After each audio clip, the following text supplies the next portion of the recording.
Today, we're diving into a powerful feature in HaPBX called dynamic routing.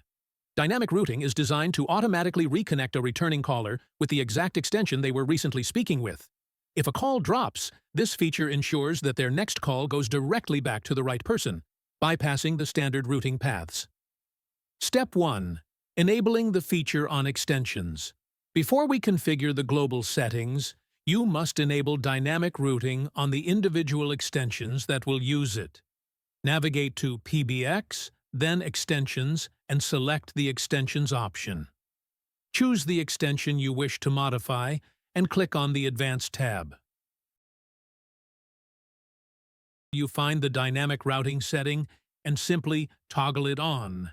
Remember to click Save or Update and then apply changes to ensure the setting takes effect.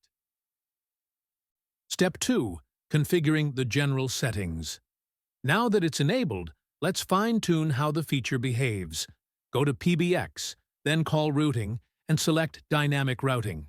We'll start in the General tab. Here, you can define the expiration time, which is how long the system keeps the dynamic route active. You can also establish the number of digits to match for the caller's caller ID number. Next, you can enable Delete Used Records, which automatically removes the route after a successful connection. And finally, you can choose to only keep missed calls, meaning only missed outgoing calls will generate a dynamic routing record. Step 3. Managing the route list. Let's look at the Dynamic Routing List tab.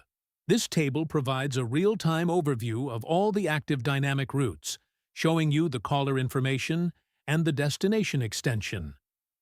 If you need to manually intervene, you can delete any specific route record at any time using the corresponding Delete button in the Actions column.